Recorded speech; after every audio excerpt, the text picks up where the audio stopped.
그것만은 안 돼요. 할머니가 저한테 남겨주신 전부예요.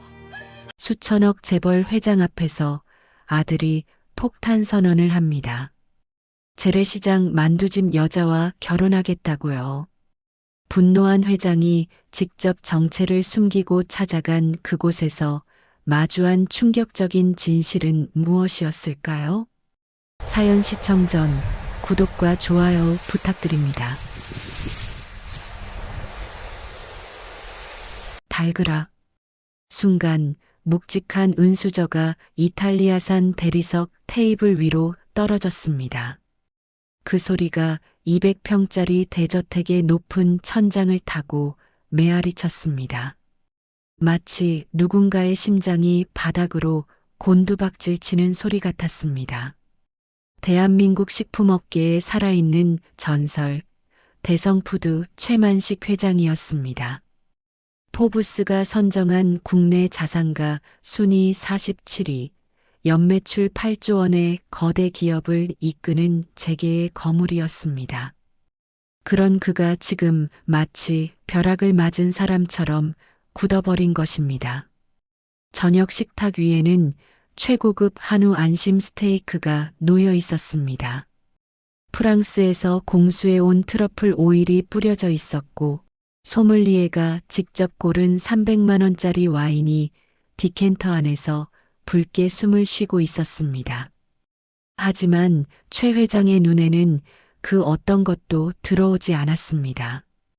오직 아들의 입에서 튀어나온 그 한마디만이 귓전을 맴돌았습니다.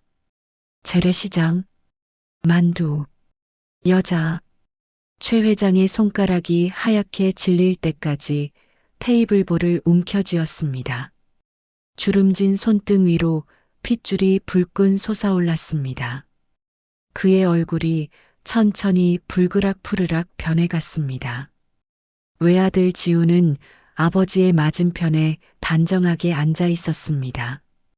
떨리는 기색 하나 없이 오히려 단호한 눈빛으로 아버지를 똑바로 바라보고 있었습니다.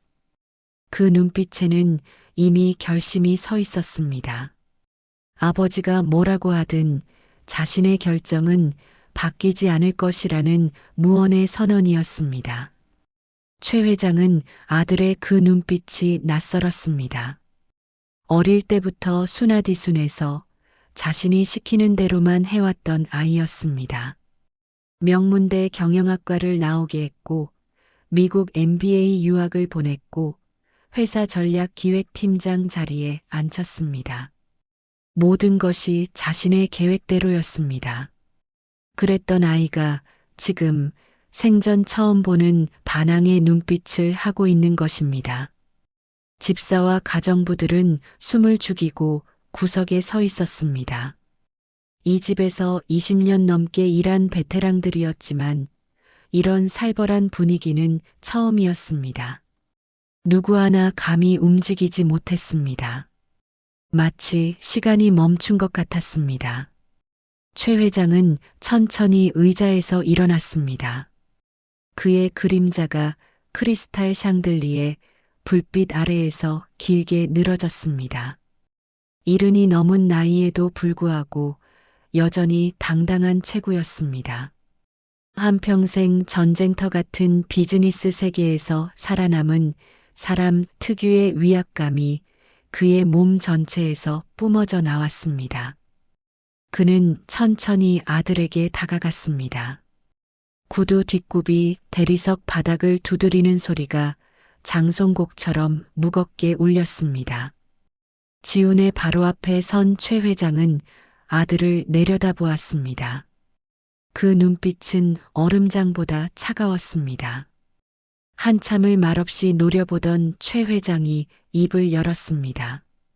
그의 목소리는 낮았지만 그 안에 담긴 분노는 화산처럼 들끓고 있었습니다.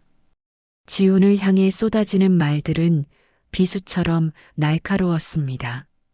내 재산이 몇 천억인 줄 아느냐? 그런 여자가 너한테 접근한 이유가 뭐겠느냐? 세상 물정을 모르는 것도 유분수지. 이런 말들이 쏟아져 나왔습니다. 지우는 아버지의 폭언을 묵묵히 들었습니다.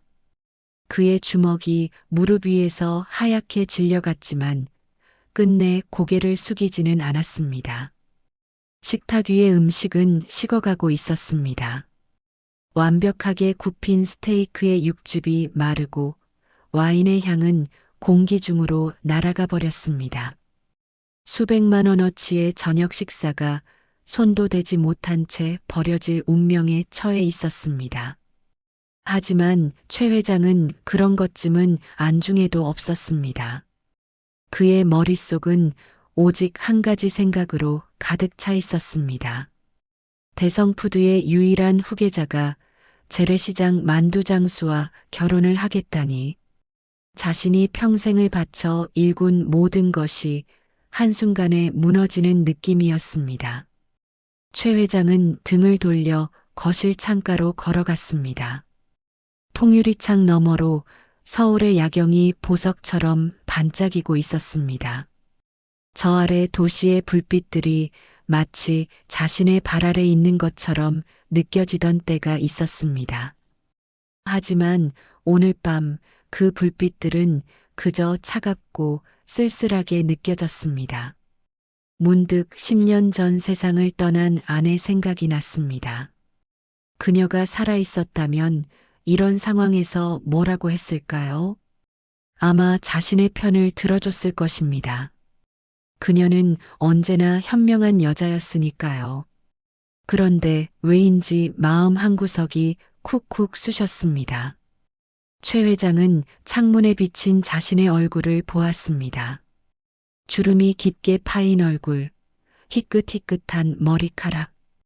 언제 이렇게 늙었을까요? 그 얼굴 위로 아내의 환영이 어른거리는 것 같았습니다.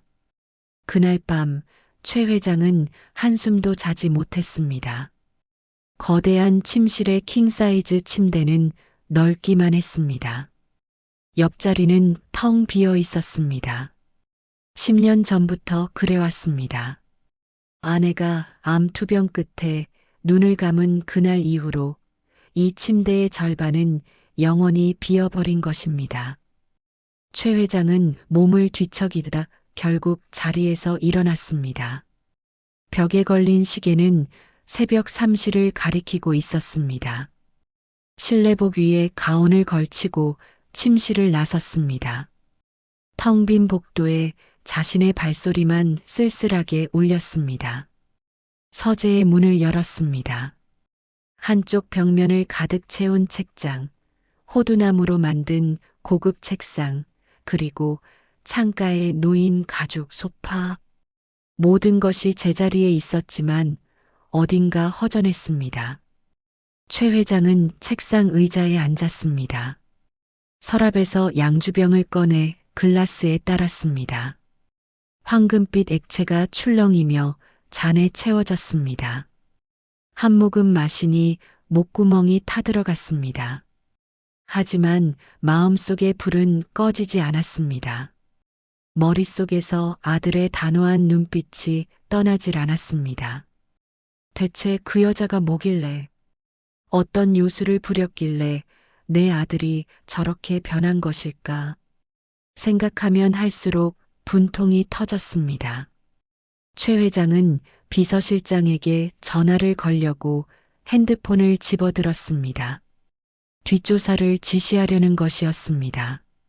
그 여자의 신상을 샅샅이 털어서 조금이라도 흠이 있으면 아들 앞에 들이밀 생각이었습니다. 그런데 그때 책상 옆 서랍장에서 뭔가가 눈에 들어왔습니다. 오래된 나무 상자였습니다. 아내의 유품을 정리해 넣어둔 상자였는데 어느새 서랍 밖으로 조금 빠져나와 있었습니다. 마치 누군가 일부러 빼놓은 것처럼 말입니다. 최 회장은 핸드폰을 내려놓고 그 상자를 끌어당겼습니다. 뚜껑을 열자 아내의 물건들이 고스란히 담겨 있었습니다. 진주 브로치, 손때 묻은 기도서, 그리고 빛바랜 표지의 낡은 공책 하나. 그 공책을 집어들었습니다. 표지에 아내의 글씨체로 지훈이 육아일기라고 적혀 있었습니다. 한참을 망설이다 첫 장을 펼쳤습니다. 아내의 글씨가 눈에 들어왔습니다. 30년도 더 된 글씨였지만 여전히 또렷했습니다.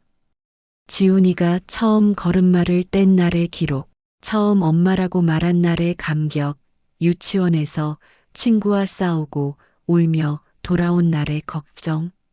한 페이지 한 페이지에 엄마의 사랑이 가득 담겨 있었습니다. 최 회장은 페이지를 넘기다 어느 한 대목에서 손이 멈췄습니다. 날짜를 보니 지훈이 초등학교에 입학하던 해였습니다. 오늘 지훈이가 학교에서 왕따 당한 친구를 감싸줬다고 선생님한테 칭찬받았대요. 역시 우리 지훈이는 마음이 따뜻한 아이예요. 최 회장은 계속 읽어내려갔습니다. 아내는 아들이 자랄수록 더 진한 애정과 기대를 글로 남겨두었습니다. 그리고 일기장의 마지막 즈음, 아내가 병원에 입원하기 직전에 쓴 듯한 글귀가 있었습니다. 글씨가 조금 흔들렸습니다. 손에 힘이 없었던 것이 분명했습니다. 여보, 이 글을 읽을 때 나는 아마 당신 곁에 없겠죠.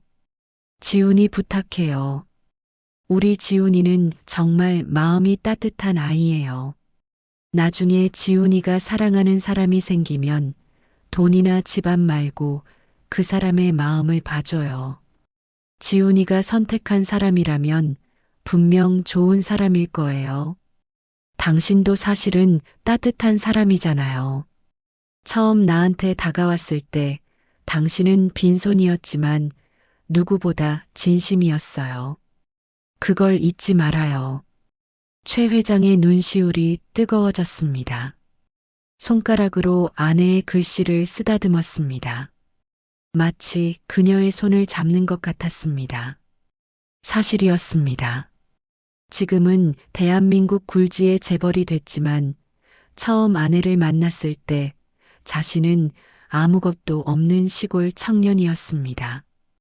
빈손으로 상경해서 막노동과 행상을 전전하던 시절, 아내는 자신의 집안 반대를 무릅쓰고 결혼을 선택해 주었습니다. 그 시절 자신도 누군가에게 저 남자는 분명 당신 돈 보고 접근한 거야 라는 말을 들었습니다. 하지만 아내는 믿어주었습니다.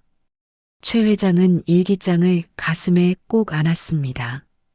눈을 감으니 아내의 얼굴이 선명하게 떠올랐습니다. 언제나 온화하게 웃던 그 얼굴. 그녀라면 지금 뭐라고 할까요? 여보, 지훈이가 선택한 아이를 믿어봐요. 최 회장은 고개를 저었습니다. 하지만 무조건 믿을 수는 없었습니다.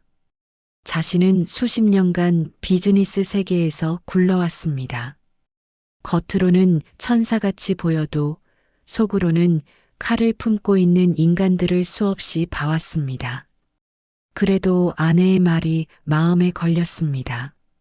만약, 정말 만약에 그 여자가 아들의 돈이 아니라 마음을 보고 사랑한 것이라면?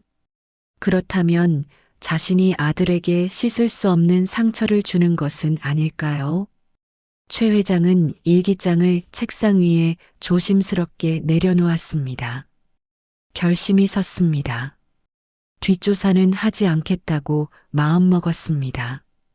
대신 자신의 눈으로 직접 확인하기로 했습니다. 그 여자가 정말 어떤 사람인지, 아들을 사랑하는 것인지, 돈을 사랑하는 것인지, 진실은 직접 봐야 알 수 있는 것이니까요.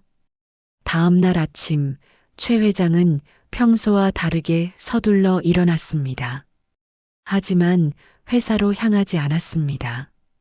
대신 저택 뒤편에 있는 창고로 발걸음을 옮겼습니다.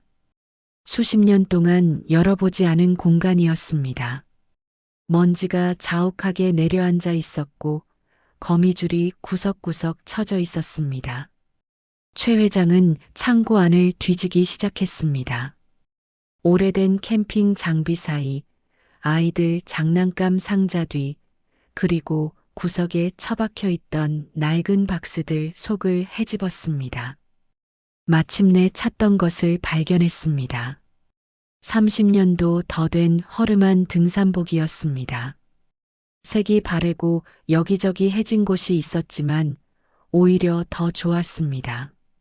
함께 찾은 낡은 운동화는 밑창이 닳아서 얇아져 있었습니다. 최 회장은 그 옷을 들고 방으로 돌아왔습니다. 거울 앞에 서서 차근차근 변장을 시작했습니다. 매일 아침 비서가 깔끔하게 빗어주던 머리카락을 일부러 헝클어뜨렸습니다. 면도를 건너뛰어 텁수룩한 수염을 그대로 뒀습니다. 검은 뿔테 안경을 썼습니다. 오래전 안압이 높아졌을 때 잠깐 쓰던 것인데 두꺼운 테 덕분에 인상이 확 달라졌습니다. 낡은 등산복을 입고 허리띠를 질끈 묶었습니다. 발에는 달아빠진 운동화를 신었습니다. 마지막으로 거울을 봤습니다. 거기에는 대한민국 재계 서열 47위의 거물이 아닌 어디서나 볼 수 있는 평범한 노인이 서 있었습니다. 아니, 평범하기보다는 조금 초라해 보이는 노인이었습니다. 최 회장은 피식 웃었습니다. 완벽했습니다. 하지만 이것만으로는 부족했습니다. 재래시장에서 자연스럽게 돌아다니려면 그럴듯한 역할이 필요했습니다. 생각 끝에 떠오른 것이 폐지 줍는 노인이었습니다. 시장 골목마다 흔하게 볼 수 있는 존재이면서 누구도 크게 신경 쓰지 않는 존재이기 때문입니다. 최 회장은 다시 창고로 가서 녹슨 손수레를 찾아냈습니다. 한쪽 바퀴가 삐걱거렸지만 그게 더 진짜 같았습니다. 손수레에 빈 박스 몇 개와 비닐봉지를 대충 던져 넣었습니다. 준비를 마친 최 회장은 저택을 빠져나왔습니다. 뒷문으로 몰래 나와서 대로변이 아닌 샛길로 걸었습니다. 만약 누군가 자신을 알아보기라도 한다면 모든 계획이 틀어지기 때문입니다. 택시도 타지 않았습니다. 기사에게 얼굴을 보이고 싶지 않았기 때문입니다. 대신 버스를 탔습니다. 몇십 년 만에 타보는 시내버스였습니다. 요금이 얼마인지도 몰라서 버벅거렸더니 뒤에 있던 아주머니가 혀를 끌끌 찼습니다. 창밖으로 서울 시내가 스쳐 지나갔습니다. 고급 세단 뒷자리에서 보던 풍경과는 전혀 달랐습니다. 사람들이 이렇게 많이 버스를 이용하는지 몰랐습니다. 자리가 없어서 서서 가는 사람들 틈에서 최 회장은 생전 처음 느껴보는 묘한 감정에 휩싸였습니다. 1시간쯤 걸려서 관악시장에 도착했습니다. 버스에서 내리자마자 코를 찌르는 다양한 냄새가 밀려왔습니다. 생선 비린내, 반찬 가게에서 풍기는 마늘 냄새, 어디선가 뜨거운 기름에 튀기는 고소한 냄새, 고급 레스토랑에서 맡던 정제된 향기와는 천지 차이였습니다. 거리는 북적였습니다. 리어카를 끌고 다니는 상인들, 손수레에 채소를 가득 싣고 흥정하는 아주머니들, 교복을 입은 학생들이 분식집 앞에서 떡볶이를 집어먹고 있었습니다. 이런 풍경이 아직 대한민국에 남아있다는 사실이 최 회장에게는 신기하기만 했습니다. 최 회장은 녹슨 손수레를 끌며 시장 골목으로 들어섰습니다. 길은 좁고 어지러웠습니다. 대형마트처럼 정돈된 곳이 아니었습니다. 하지만 묘하게 정겨운 구석이 있었습니다. 마치 자신이 젊은 시절 막상경에서 헤매던 그때의 골목 같았습니다. 주변을 살피며 걷다가 문득 생각했습니다. 아들이 사랑에 빠진 여자는 대체 어떤 사람일까요? 이 정신없는 시장 골목에서 만두를 빚으며 살아가는 여자라니 도저히 상상이 가지 않았습니다. 최 회장은 손수레를 세우고 주변 상인에게 물었습니다. 혹시 여기 만두 파는 가게가 있느냐고요? 생선 가게 아주머니가 손을 들어 한쪽 방향을 가리켰습니다.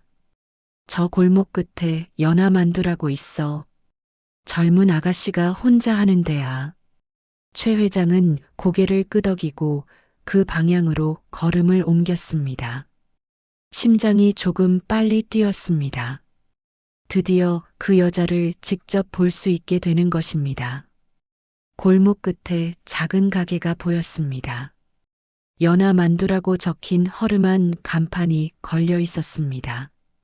페인트가 벗겨지고 글자 일부가 희미해져 있었습니다.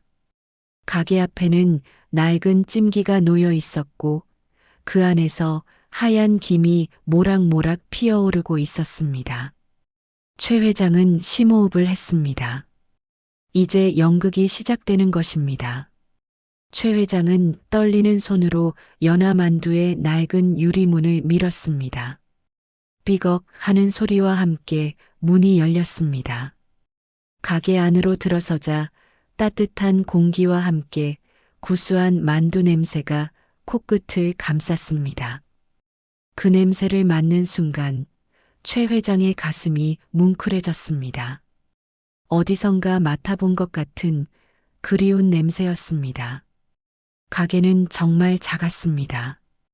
테이블이 고작 4개뿐이었고 의자도 플라스틱으로 된 저렴한 것이었습니다. 벽에는 낡은 달력과 메뉴판이 붙어 있었습니다. 조명은 형광등 하나가 전부였는데 불빛이 조금씩 깜빡거렸습니다. 그런데 이상했습니다. 허름하기 짝이 없는 공간인데도 어딘가 따뜻하고 정감 있는 느낌이 들었습니다. 마치 오래전 어머니가 운영하시던 시골 구멍가게에 들어온 것 같은 기분이었습니다. 카운터 안쪽에서 한 여자가 만두를 빚고 있었습니다. 그녀였습니다. 아들이 사랑한다고 말한 그 여자. 최 회장은 천천히 그녀를 관찰했습니다. 생각보다 젊어 보였습니다. 수수한 차림새에 화장기 없는 얼굴이었습니다. 손에는 밀가루가 묻어 있었고 앞치마에도 여기저기 얼룩이 져 있었습니다. 명품으로 치장한 재벌가 며느리와는 거리가 한참 멀어 보였습니다. 하지만 눈이 맑았습니다. 만두 반죽을 치대는 모습에서 정성이 느껴졌습니다. 한 손으로 반죽을 떼어서 밀대로 밀고 그 안에 소를 넣어 예쁘게 모양을 잡는 동작이 물 흐르듯 자연스러웠습니다. 여자가 고개를 들고 최 회장을 보았습니다. 그리고 환하게 웃었습니다. 그 웃음이 너무나 자연스러웠습니다. 꾸밈이라고는 찾아볼 수 없는 진심에서 우러나오는 미소였습니다. 최 회장은 일부러 더 초라한 모습을 연출했습니다. 허리를 구부정하게 굽히고 주머니를 뒤지는 신용을 했습니다. 그리고 떨리는 목소리로 말했습니다. 구석진 테이블에 앉은 최 회장에게 여자가 다가왔습니다. 이름표를 보니 김연아라고 적혀 있었습니다. 연아는 따뜻한 보리차 한 잔을 먼저 내밀었습니다. 최 회장은 주머니에서 구겨진 1,000원짜리 한 장을 꺼내 테이블 위에 올려놓았습니다. 이것밖에 없는데 만두를 먹을 수 있겠느냐는 몸짓이었습니다. 연아는 잠깐 1,000원짜리를 내려다보았습니다. 그녀의 표정이 어떻게 변할지 최 회장은 예의주시했습니다. 업신여기는 기색이 보이면 그때부터 본격적으로 약점을 캐낼 생각이었습니다. 그런데 연아는 전혀 예상과 다른 행동을 했습니다. 그녀는 그 1,000원을 최 회장의 손에 다시 쥐어주고는 주방으로 들어갔습니다. 잠시 후 그녀가 가져온 것은 갓 찐 왕만두 한 접시였습니다. 김이 모락모락 올라오는 만두 5개가 접시 위에 탐스럽게 놓여 있었습니다. 연하는 그것을 최 회장 앞에 내려놓으며 말했습니다. 날도 추운데 어서 드시라고요. 돈은 괜찮다고요. 어르신들 배고프신 거 보면 그냥 못 지나치겠다고요. 최 회장은 잠시 말을 잃었습니다. 이게 연기가 아니라는 것을 직감적으로 알 수 있었습니다. 그녀의 눈빛에는 동정이 아닌 진심 어린 따뜻함이 담겨 있었습니다. 최 회장은 젓가락을 들어 만두 하나를 집었습니다. 입에 넣는 순간 세상이 멈추는 것 같았습니다. 이 맛을 알고 있었습니다. 죽은 아내가 해주던 만두 맛이었습니다. 신혼 시절 돈이 없어서 라면으로 끼니를 때울 때도 아내는 꼭 만두를 빚어주었습니다. 투박하지만 정성이 가득 담긴 그 맛. 어머니의 손맛이라고 불렀던 그 맛이 바로 여기에 있었습니다. 최 회장의 눈시울이 뜨거워졌습니다. 급히 고개를 숙여 들키지 않으려고 했습니다. 만두를 씹으면서 목이 메어왔습니다. 그때 가게 문이 벌컥 열렸습니다. 쩌렁쩌렁한 목소리가 좁은 가게 안을 가득 채웠습니다. 들어온 사내는 체구가 건장했고 목에는 굵은 금목걸이가 번쩍거렸습니다. 검은색 가죽 점퍼를 입었고 손목에는 고급 시계가 찼습니다. 전형적인 허세꾼의 차림새였습니다.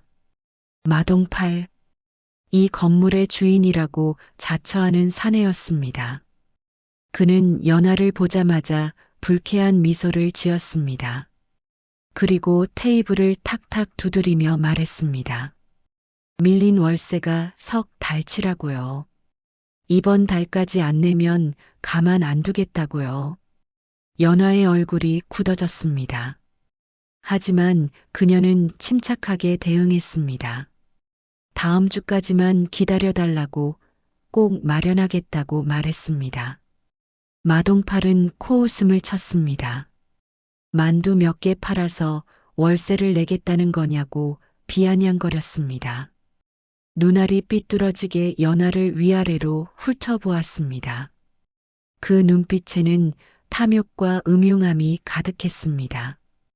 그러더니 한마디 더 내뱉었습니다.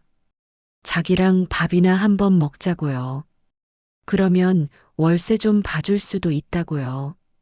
연하의 표정이 차갑게 변했습니다. 그녀는 단호하게 고개를 저었습니다. 마동팔의 얼굴이 일그러졌습니다. 굴욕을 당했다는 표정이었습니다. 그는 이를 악물고 연하를 노려보았습니다. 최 회장은 구석 자리에서 이 모든 것을 지켜보았습니다. 만두를 씹는 척하면서 상황을 면밀히 관찰했습니다. 저 사내가 앞으로 문제를 일으킬 것이라는 것을 직감적으로 알 수 있었습니다. 마동팔은 거칠게 문을 열고 나가면서 뒤도 안 돌아보고 소리쳤습니다. 후회하게 될 거라고요. 가게 안에 정적이 흘렀습니다. 연하는 한숨을 내쉬고는 다시 만두 반죽 앞으로 돌아갔습니다. 마치 아무 일도 없었다는 듯이 손을 움직이기 시작했습니다. 최 회장은 그녀의 뒷모습을 바라보았습니다. 저 작은 어깨에 얼마나 많은 짐이 올라가 있는 것일까요? 그런데도 불평 한마디 없이 묵묵히 일하는 모습이 대단해 보였습니다. 만두를 다 먹은 최 회장은 자리에서 일어났습니다. 연하가 달려와서 또 오시라고 인사했습니다. 그 얼굴에는 여전히 따뜻한 미소가 걸려 있었습니다. 최 회장은 아무 말 없이 고개만 끄덕이고 가게를 나섰습니다. 문 밖으로 나오니 찬 바람이 얼굴을 때렸습니다. 하지만 가슴 한쪽이 따뜻해진 것은 분명했습니다. 그 후로 며칠간 최 회장은 연화만두의 단골이 되었습니다. 매일 같은 시간에 나타나서 같은 구석 자리에 앉았습니다. 폐지를 줍는 척하면서 가게 주변을 맴돌기도 했습니다. 아무도 그를 의심하지 않았습니다. 시장 골목에서 폐지 줍는 노인은 너무나 흔한 존재였기 때문입니다. 최 회장은 연화의 일상을 관찰했습니다. 그리고 볼수록 놀라움이 커져갔습니다. 연화는 매일 새벽 4시에 가게 문을 열었습니다. 해가 뜨기도 전 시장 골목이 아직 어둠에 잠겨 있을 때부터 불을 켜고 일을 시작했습니다. 밀가루 반죽을 치대고 만두소를 준비하고 찜기에 물을 올리는 소리가 새벽 공기를 갈랐습니다. 최 회장은 한 번 새벽 3시 반에 몰래 시장에 도착한 적이 있었습니다.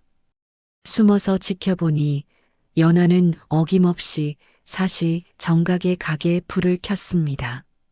단 하루도 거르지 않았습니다. 손님이 끊기는 점심 이후 시간에는 연화가 특이한 행동을 했습니다. 남은 만두를 예쁘게 포장해서 가게를 나서는 것이었습니다. 궁금해진 최 회장은 몰래 뒤를 밟았습니다. 연화가 향한 곳은 시장에서 버스로 2정거장 떨어진 작은 보육원이었습니다. 햇살 보육원이라는 간판이 걸린 낡은 건물 앞에서 연화는 포장한 만두를 건넸습니다. 아이들이 우르르 달려나와 만두 봉지를 받아들었습니다. 연화는 아이들의 머리를 쓰다듬으며 환하게 웃었습니다. 최 회장은 전봇대 뒤에 숨어서 그 광경을 지켜보았습니다. 장사에서 번 돈도 빠듯할 텐데 남은 만두를 팔 생각은 하지 않고 기부를 하고 있었습니다. 또 다른 날은 더 놀라운 장면을 목격했습니다.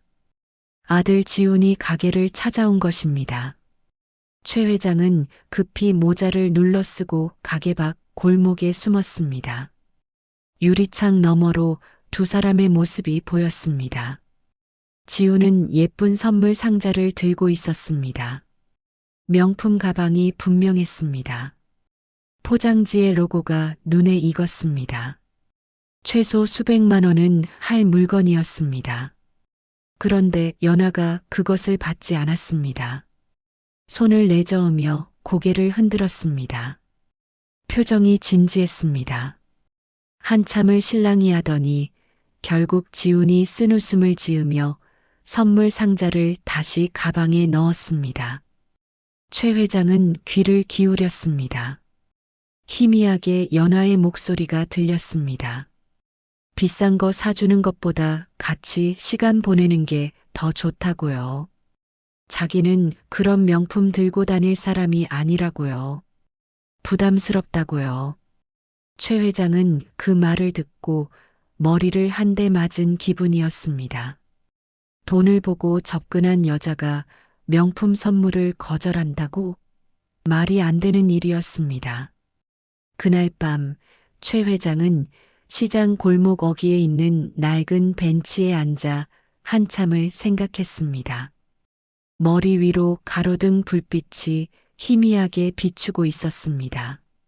자신이 그토록 경계하던 꽃뱀의 모습은 어디에도 없었습니다.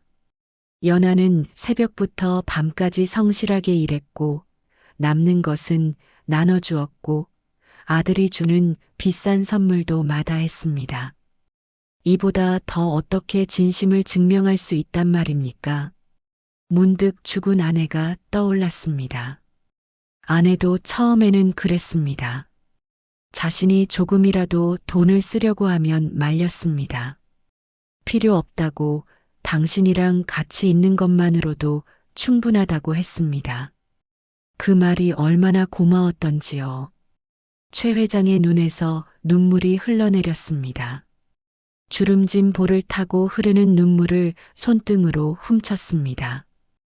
다행히 주변에는 아무도 없었습니다. 혼잣말이 새어나왔습니다. 내가 늙어서 노망이 난 건가? 저 아이는 진짜야. 당신이 보내준 아이가 맞아. 하늘을 올려다보았습니다. 서울의 밤하늘은 별이 잘 보이지 않았습니다. 하지만 어딘가에서 아내가 내려다보고 있을 것 같았습니다. 그 순간 최 회장의 마음속에서 무언가가 바뀌었습니다. 의심이 확신으로, 미움이 미안함으로 바뀌었습니다. 저 아이를 며느리로 받아들여야겠다고 생각했습니다. 아들이 선택한 사람이 틀리지 않았습니다. 하지만 아직 때가 아니었습니다. 정체를 밝히기 전에 저 악덕 건물주 마동파를 어떻게든 처리해야 했습니다. 연하가 괴롭힘 당하는 것을 더 이상 두고 볼 수 없었습니다. 최 회장은 자리에서 일어났습니다. 낡은 손수레를 끌고 천천히 골목을 빠져나왔습니다. 내일도 모레도 계속 이곳에 올 것입니다. 연하를 지켜보면서 마동팔의 움직임을 파악할 것입니다. 그리고 결정적인 순간이 오면 그때 모든 것을 끝낼 것입니다. 제게 47위의 거물이 폐지 줍는 노인 행세를 하며 재래시장 골목을 배회하는 기이한 나날이 이어졌습니다. 하지만 최 회장의 마음은 어느 때보다 충만했습니다. 오랫동안 잊고 있던 따뜻한 감정이 가슴속에서 피어오르고 있었습니다. 마동팔의 보복은 예상보다 빨리 시작되었습니다. 어느 날 아침 연하가 가게 문을 열자 이상한 냄새가 코를 찔렀습니다. 가게 앞 골목에 쓰레기 더미가 산처럼 쌓여 있었습니다. 음식물 쓰레기, 깨진 병, 썩은 채소 껍질들이 뒤엉켜 악취를 풍기고 있었습니다. 파리떼가 윙윙거리며 날아다녔습니다. 연하는 한숨을 내쉬며 빗자루와 쓰레받기를 들고 나왔습니다. 1시간 넘게 청소를 해서 겨우 치웠습니다. 하지만 다음 날 아침 쓰레기는 다시 쌓여 있었습니다. 그 다음 날도 마찬가지였습니다. 최 회장은 새벽에 몰래 숨어서 지켜보았습니다. 마동팔이 고용한 것으로 보이는 사내들이 한밤중에 트럭을 몰고 와서 쓰레기를 버리고 가는 것을 목격했습니다. 주먹을 불끈 쥐었지만 아직은 참아야 했습니다. 증거를 더 모아야 했습니다. 쓰레기 테러는 시작에 불과했습니다. 일주일 후 한겨울 추위가 기승을 부리던 날이었습니다. 연하만두 가게의 보일러가 갑자기 멈췄습니다. 아무리 스위치를 눌러도 작동하지 않았습니다. 수리기사를 불렀더니 보일러 배관이 일부러 잘려 있다고 했습니다. 누군가 고의로 망가뜨린 것이 분명했습니다. 수리비는 200만 원이 넘었습니다. 연하에게는 당장 그만한 돈이 없었습니다. 가게 안은 냉동고처럼 변했습니다. 입김이 하얗게 피어올랐습니다. 손님들은 문을 열자마자 추위에 움츠러들며 돌아갔습니다. 따뜻한 만두를 먹으러 왔는데 가게가 이렇게 추우면 발길이 끊길 수밖에 없었습니다. 연하는 작은 전기 히터 하나를 틀어놓고 버텼습니다. 하지만 그것만으로는 역부족이었습니다. 손이 꽁꽁 얼어붙어서 만두 빚기가 힘들어졌습니다. 찬물에 손을 담가 반죽을 치대다 보니 손등이 트고 피가 배어 나왔습니다. 최 회장은 구석 자리에 앉아 이 모든 것을 지켜보았습니다. 자신도 추위에 덜덜 떨면서요. 핫팩 하나 살 수 있는 처지가 아닌 척해야 했으니까요. 연하가 트고 갈라진 손으로 만두를 빚는 모습을 볼 때마다 가슴이 찢어지는 것 같았습니다. 지금 당장이라도 비서실장에게 전화해서 이 가게에 최신 보일러를 설치하라고 명령할 수 있었습니다. 하지만 그렇게 하면 정체가 탄로나고 마동파를 완전히 끝장낼 기회를 놓치게 됩니다. 이를 악물었습니다. 조금만 더 참자고 다짐했습니다. 손님이 뚝 끊긴 날이 이어졌습니다. 하루에 서너 팀 오던 손님이 한두 팀으로 줄더니 어떤 날은 아예 아무도 오지 않았습니다. 연하는 텅 빈 가게에 앉아 하염없이 창밖을 바라보았습니다. 그 눈에 눈물이 그렁그렁 맺혀 있었지만 끝내 흘리지는 않았습니다. 최 회장은 그 모습을 보며 속이 타들어갔습니다. 한 번은 연하가 전화 통화를 하는 것을 엿들은 적이 있었습니다. 지훈과의 통화였습니다. 연하는 밝은 목소리로 말했습니다. 가게 잘 되고 있다고요. 걱정하지 말라고요. 괜찮다고요.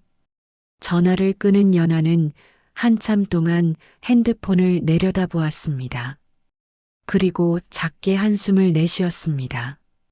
아들에게 짐이 되기 싫어서 거짓말을 한 것이 분명했습니다. 최 회장은 그 모습을 보며 마음이 복잡해졌습니다. 저렇게 속으로 사귀면서 버티는 사람이었습니다. 불평 한마디 없이 남에게 기대지 않고 자기 힘으로 일어서려고 발버둥치는 사람이었습니다. 죽은 아내도 그랬습니다. 힘든 일이 있어도 절대 티를 내지 않았습니다. 나중에서야 알게 되곤 했습니다.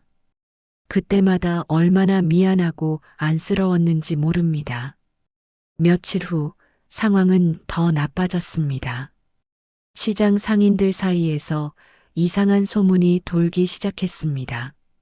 연하만두가 유통기한 지난 재료를 쓴다느니 위생 상태가 엉망이라느니 하는 헛소문이었습니다. 최 회장이 조사해 보니 마동팔이 돈을 뿌려서 퍼뜨린 소문이었습니다. 상인들 중 일부는 마동팔이 무서워서 연하를 피하기 시작했습니다. 옆 가게 주인도 눈을 마주치지 않았습니다. 연하는 점점 외톨이가 되어갔습니다. 최 회장의 인내심이 바닥을 드러내고 있었습니다. 주먹 안에서 손톱이 손바닥을 파고들었습니다. 피가 나는지도 몰랐습니다. 조금만 더 참으면 됩니다. 마동팔이 결정적인 실수를 할 때까지. 그리고 그날이 마침내 왔습니다. 그날 밤 유난히 바람이 매서웠습니다. 최 회장은 시장 골목 구석에서 연하만두 가게를 지켜보고 있었습니다. 손수레를 옆에 세워두고 골판지 위에 앉아 있었습니다. 엉덩이가 얼어붙는 것 같았지만 꿈쩍도 하지 않았습니다. 밤 9시가 넘어가고 있었습니다. 연하는 가게 안에서 정리를 하고 있었습니다. 오늘도 손님이 거의 없었습니다. 그녀의 어깨가 유난히 처져 보였습니다.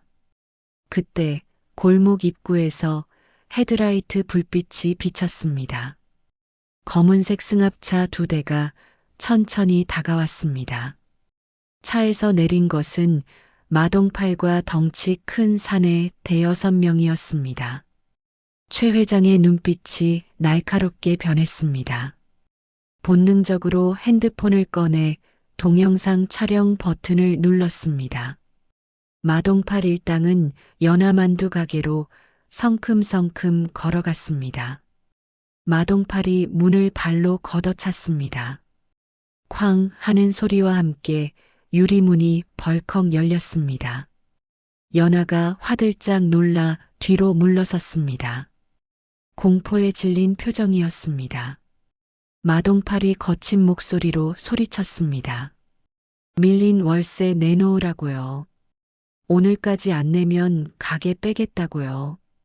더 이상 봐줄 생각 없다고요. 연하가 떨리는 목소리로 대답했습니다. 조금만 더 시간을 달라고요. 반드시 갚겠다고요. 하지만 마동팔은 들은 척도 하지 않았습니다. 손짓을 하자 그의 부하들이 움직이기 시작했습니다. 한 사내가 테이블을 발로 걷어찼습니다. 테이블이 넘어가며 의자들이 와장창 쏟아졌습니다. 다른 사내는 벽에 걸린 메뉴판을 뜯어 바닥에 내동댕이 쳤습니다.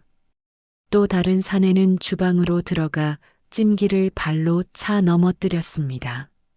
연하가 비명을 질렀습니다.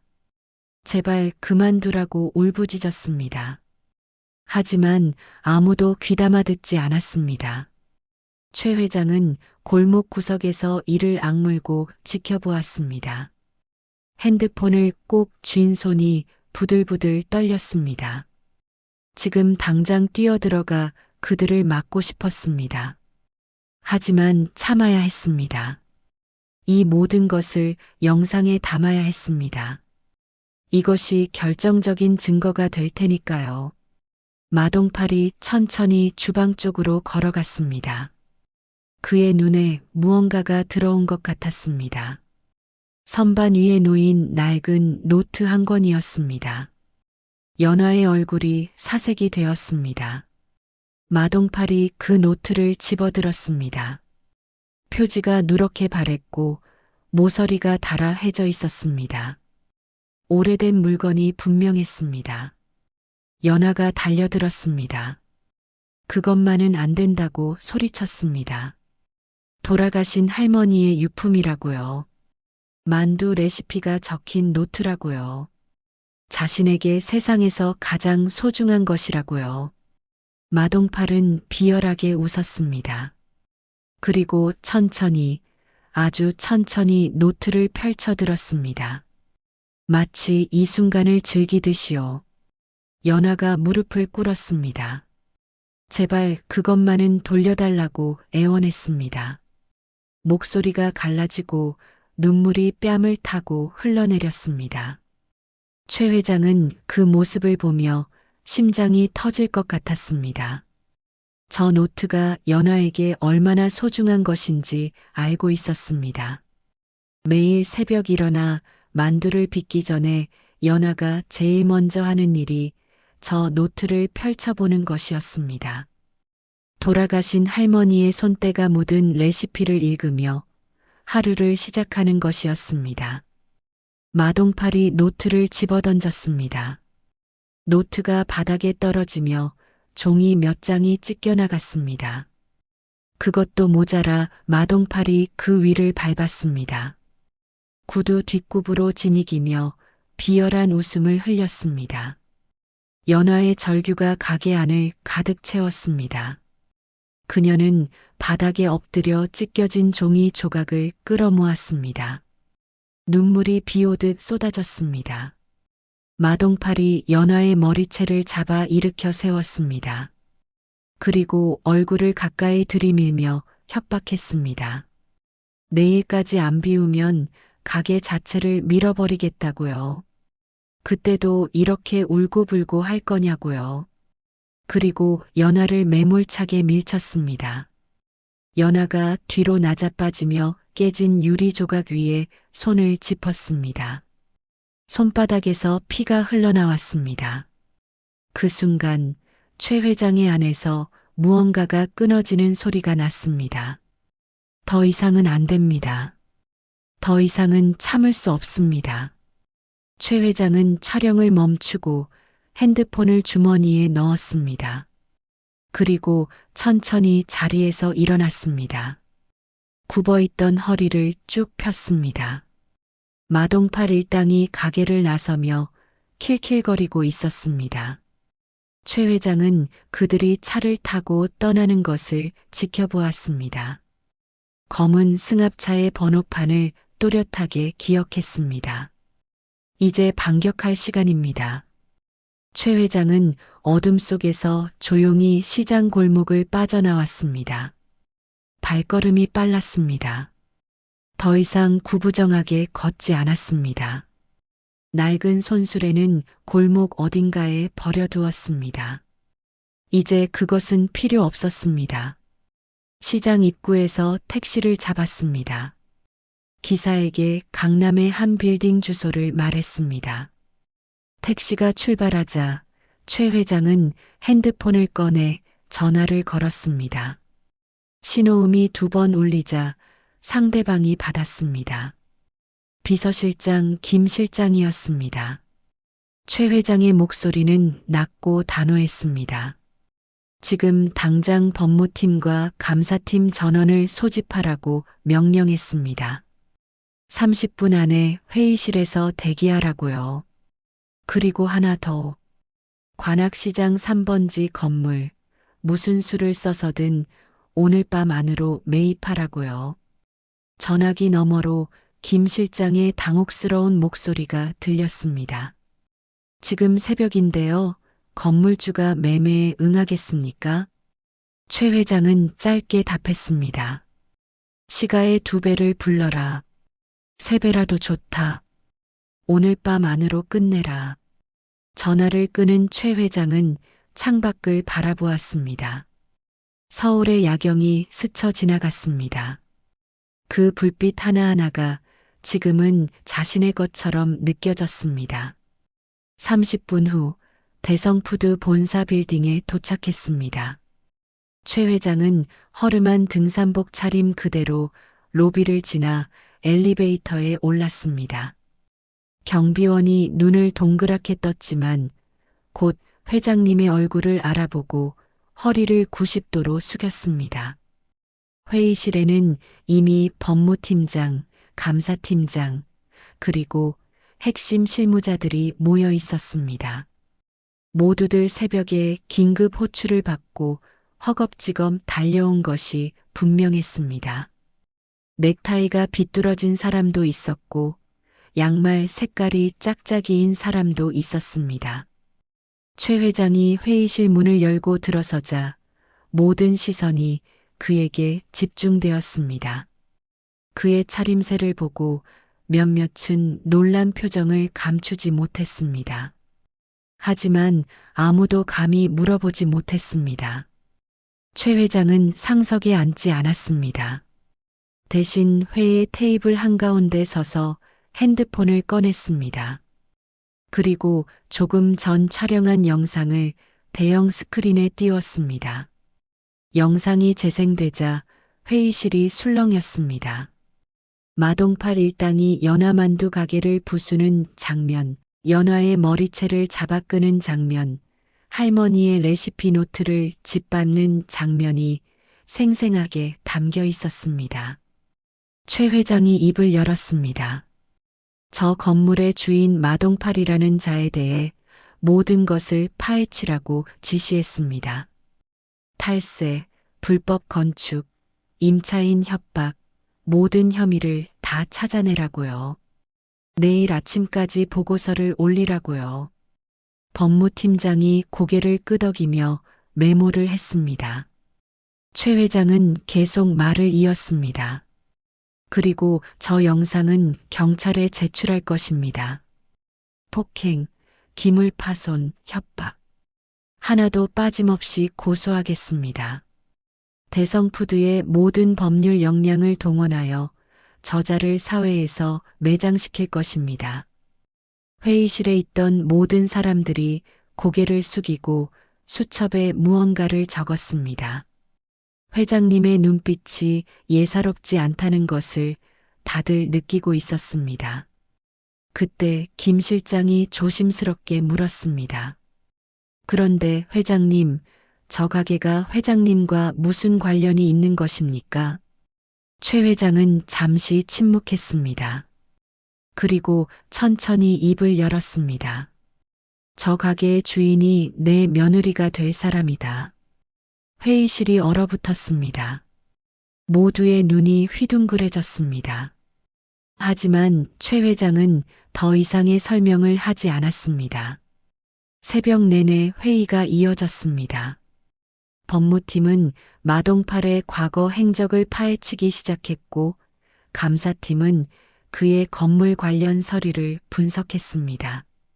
새벽 4시 김 실장이 보고를 올렸습니다. 관악시장 3번지 건물, 매입 완료했다고요. 시가의 2.5배를 제시하자 건물주가 바로 도장을 찍었다고요. 최 회장은 고개를 끄덕였습니다. 좋다. 이제 나머지는 내가 직접 처리하겠다. 날이 밝아오고 있었습니다. 창밖으로 동쪽 하늘이 붉게 물들어갔습니다. 최 회장은 회의실 창가에 서서 그 풍경을 바라보았습니다. 오늘 모든 것을 끝낸다.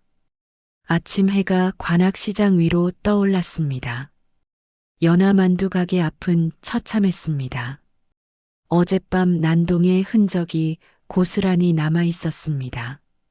깨진 유리 조각, 넘어진 의자, 바닥에 흩어진 만두피 조각들, 그리고 그 앞에서 연하가 무릎을 꿇고 앉아 있었습니다. 그녀는 찢겨진 할머니의 레시피 노트 조각들을 하나하나 주워 모으고 있었습니다. 손에는 어젯밤 다친 상처에 대충 붕대를 감고 있었습니다. 피가 조금 배어 나왔지만 연하는 신경 쓰지 않았습니다. 오직 노트 조각들을 찾는 것에만 집중하고 있었습니다. 그때 멀리서 엔진 소리가 들려왔습니다. 하나가 아니었습니다. 여러 대의 차량 소리가 점점 가까워지고 있었습니다. 시장 상인들이 고개를 돌려 입구 쪽을 바라보았습니다. 그리고 모두의 입이 떡 벌어졌습니다. 검은색 고급 세단 10대가 줄지어 시장 입구로 들어오고 있었습니다. 선두에는 번호판에 숫자가 3개뿐인 으리으리한 리무진이 있었습니다. 그 뒤로 벤츠와 BMW가 호위하듯 따르고 있었습니다. 차량 행렬이 연화만두 가게 앞에서 멈췄습니다. 상인들이 웅성거리며 모여들었습니다. 대체 무슨 일이 일어나는 것일까요? 리무진의 뒷문이 열렸습니다. 먼저 내린 것은 말쑥한 정장 차림의 비서들이었습니다. 그들이 공손하게 문을 잡고 서자 한 사람이 천천히 차에서 내렸습니다. 회색 캐시미어 코트를 입은 노신사였습니다. 백발이 단정하게 빗겨 넘겨져 있었고 금태 안경 너머로 날카로운 눈빛이 빛났습니다. 그의 존재감만으로도 주변 공기가 달라지는 것 같았습니다. 최만식 회장이었습니다. 하지만 연하는 알아보지 못했습니다. 그녀가 알고 있는 것은 허름한 등산복을 입은 폐지 줍는 할아버지뿐이었으니까요. 그때 시장 반대편에서 또 다른 소란이 일어났습니다. 마동팔이 부하들과 함께 굴삭기를 몰고 나타난 것입니다. 그는 어젯밤 협박한 대로 가게를 밀어버리려고 온 것이었습니다. 마동팔은 검은 세단 행렬을 보고 잠시 멈칫했습니다. 하지만 이내 비웃음을 흘렸습니다. 겁줄 생각이면 관두라고요. 이 바닥에서 자기 못 건드리는 사람 없다고요. 그는 굴삭기에서 내려 연하에게 다가갔습니다. 오늘까지 안 비우면 진짜 가게 부순다고 했지. 그때 약속 지킬 시간이야. 연하가 눈물범벅이 된 얼굴로 고개를 들었습니다. 그녀의 눈에 절망이 가득 차 있었습니다. 바로 그 순간 낮고 위험 있는 목소리가 시장 골목을 울렸습니다. 누가 감히 내 며느리 가게에 손을 대느냐? 모든 시선이 최 회장에게 집중되었습니다. 그는 천천히 하지만 당당한 걸음으로 연하와 마동팔 사이로 걸어갔습니다. 마동팔이 피식 웃었습니다. 며느리? 뭔 소리야, 이 영감탱이. 설마 며칠 전에 여기서 폐지 줍던 그 꼬질꼬질한 노인네야? 최 회장은 대답하지 않았습니다. 대신 손짓을 하자 뒤에 서 있던 정장 차림의 남자가 앞으로 나왔습니다. 대성푸드 법무팀장이었습니다. 법무팀장이 서류 뭉치를 꺼내 마동팔 앞에 내밀었습니다. 마동팔 씨, 이 건물은 어젯밤부로 대성푸드가 매입했습니다. 당신은 더 이상 이 건물의 소유주가 아닙니다. 마동팔의 얼굴이 굳어졌습니다. 무슨 개소리야? 법무팀장이 서류를 한 장 한 장 넘기며 설명했습니다. 등기부등본, 매매계약서, 모든 것이 완벽했습니다. 법적으로 하자가 전혀 없었습니다. 마동팔의 얼굴이 점점 새하얗게 변해갔습니다.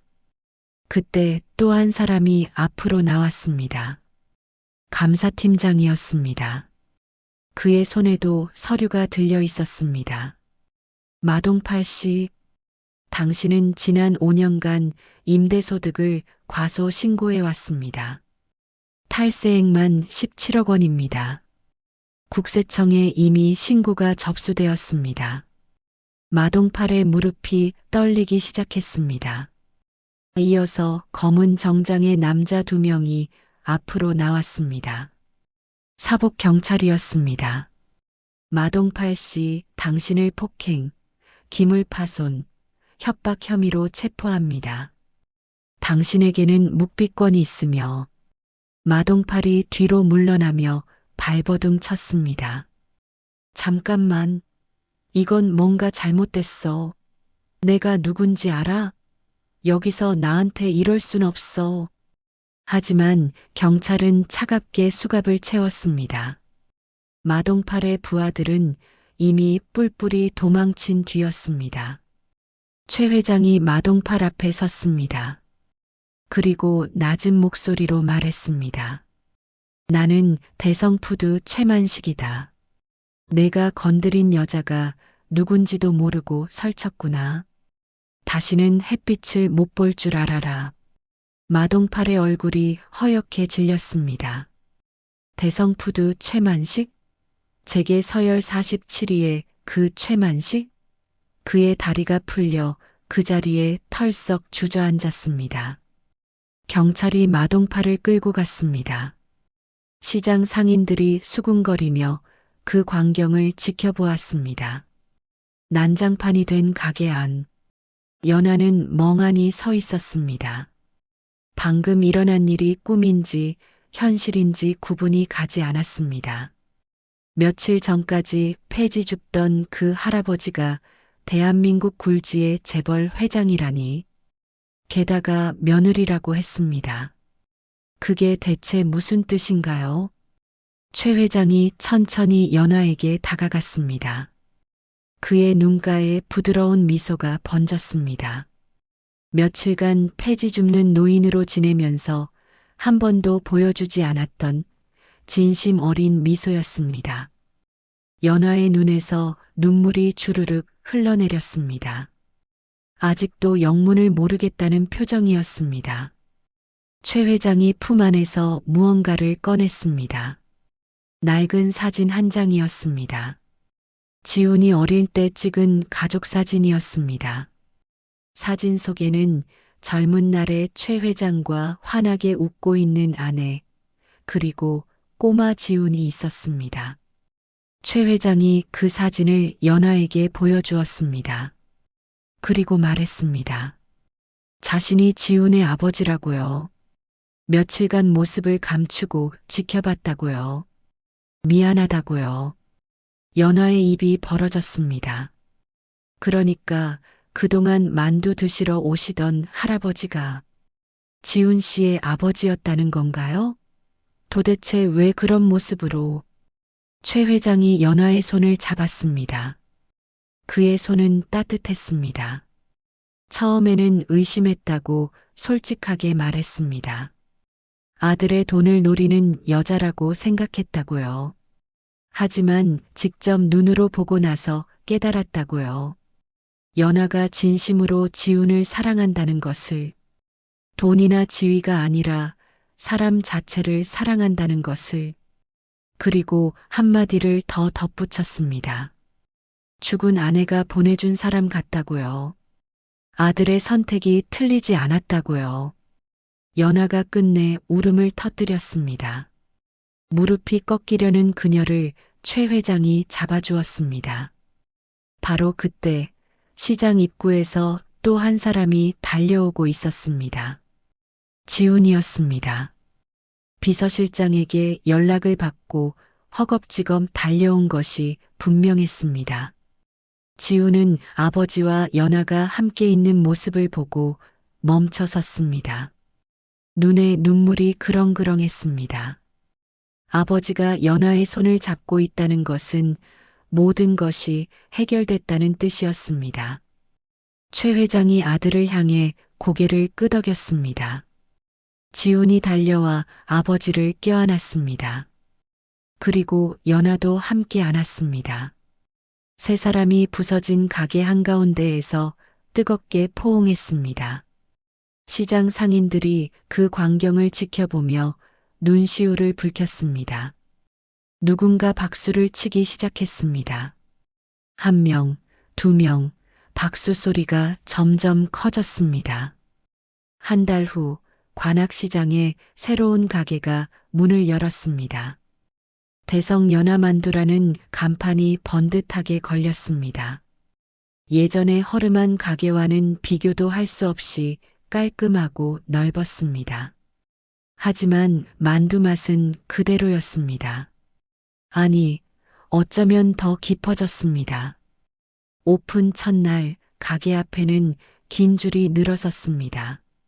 소문을 듣고 찾아온 손님들, 방송 취재진, 그리고 축하를 온 시장 상인들까지 북새통이 따로 없었습니다. 가게 안 가장 북적이는 테이블에 세 사람이 앉아 있었습니다. 최 회장, 지훈, 그리고 연아였습니다. 테이블 위에는 모락모락 김이 오르는 만두전골이 놓여 있었습니다. 최 회장은 앞치마를 두르고 있었습니다. 오늘 하루는 서빙을 돕겠다고 직접 나선 것입니다. 대한민국 재계 47위가 식당에서 접시를 나르는 진풍경이었습니다. 연아가 만두전골 국물을 그릇에 떠서 최 회장 앞에 내밀었습니다. 최 회장은 그것을 받아 한 모금 마셨습니다. 그리고 눈을 감았습니다. 아내가 끓여주던 만둣국 맛이었습니다. 수십 년 전 신혼 시절 좁은 단칸방에서 마주 앉아 먹던 그 맛이었습니다. 화려한 저택의 수천만 원짜리 만찬보다 이 투박한 만두전골 한 그릇이 더 맛있었습니다. 최 회장의 눈가에 눈물이 맺혔습니다. 하지만 그것은 슬픔의 눈물이 아니었습니다. 지훈이 아버지의 손을 잡았습니다. 연아가 다른 쪽 손을 잡았습니다. 세 사람의 손이 따뜻하게 맞잡혔습니다. 창밖으로 햇살이 쏟아졌습니다. 가게 안가득 따뜻한 김과 웃음소리가 넘쳐났습니다. 최 회장은 생각했습니다. 이것이 자신이 평생 찾아 헤매던 것이라고. 돈으로 살 수 없는 것. 가족이라는 이름의 행복이라고. 그리고 하늘 어딘가에서 돌아가신 아내가 흐뭇하게 웃고 있는 것 같았습니다. 찌개 끓는 소리가 보글보글 울려 퍼지는 가운데 따뜻한 가족의 이야기는 이렇게 막을 내립니다.